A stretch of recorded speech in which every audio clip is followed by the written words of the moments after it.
this right here is one of the biggest mistakes that I ever made whenever starting my business, and it's one of the things that I wish I didn't do until later on. So about 2-3 years ago, I made this video about enhancing your clothing brand with 3 simple items, and these are actually 3 things that you guys ask me about all of the time, and the last one is actually a big mistake that I know is holding a lot of you guys back from even starting your business. Alright, so first and foremost, I found this website right here, elevate.store. They have a whole bunch of deals right here for free, and 3 of them are included in the items that I'm about to go over. So one of the first things that you can use to enhance your brand is going to be Vistaprint right here, which helps out a lot on packaging. In the last video, we showed custom poly bags. This is kind of more of a premium product. This adds a lot more to the perceived value of the actual product itself. So this right here is kind of more of a luxury item when it comes to a custom poly bag. But with Vistaprint, this also helps to perceive value elevate, although you're not using that custom poly bag, because a lot of times we sell very economically priced, man, I can't say that word, priced t-shirts for sale anywhere from $4, $5 to $10 per t-shirt, and it would be kind of expensive to do that custom poly bag. But this right here is very, very affordable. You're talking about like less than 36 cents per unit. A lot of times we order over 1,000 every single time, and this right here just adds on an extra 8 to 9 cents per item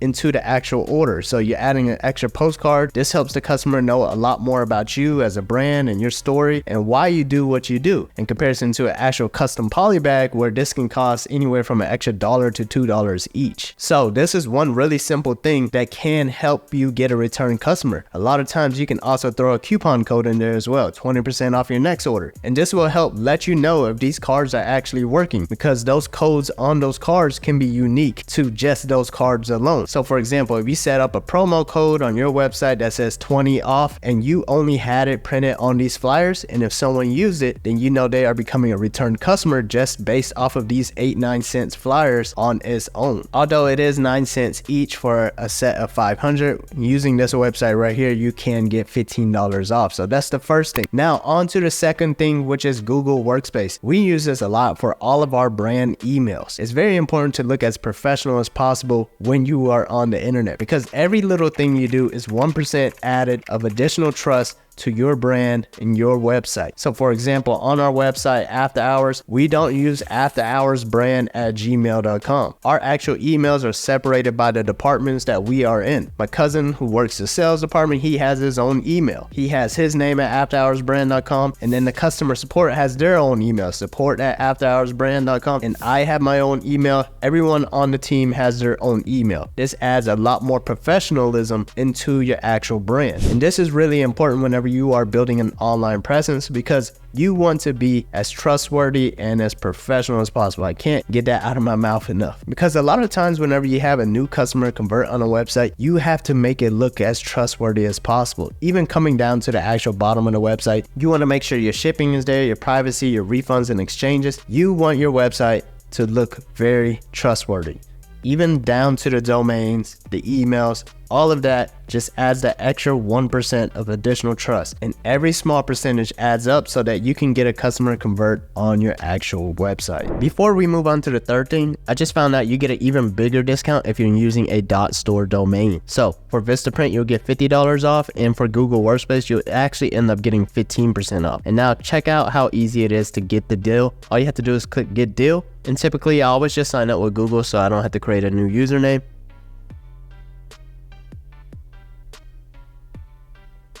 And boom, I'm in. All I have to do is click view code, and I have my customized code to get my discount. Now on to the third thing, which is going to be trademarking, and there's also something else along with that. So with trademarking, a lot of you guys keep on messaging me, keep on commenting, talking about how do I get my stuff trademarked. Well, for one, you could go about using a service like this where you do get 10% off right here. But let's dive into the reason why I wasted my money doing this more than once. So you can do this on your own by going directly to the uspto.gov website and paying that trademark filing fee, which I have done in the past. When you are doing things on your own and you are applying, after your application goes through, an examiner looks at your application and they will find any reason why to tell you no before they tell you yes. And most of the time you will really need a super accurate response into the reason why your trademark is not in confusion with another brand or another trademark. And sometimes the two brands or the two trademarks don't even have anything in common. It's just the fact that the examiner thinks that the two can be confused. So you have to reply back with a very accurate response. Now for myself, when I first did this, it was just so much for me, I didn't even know how to explain it because the examiner had several different things listed. And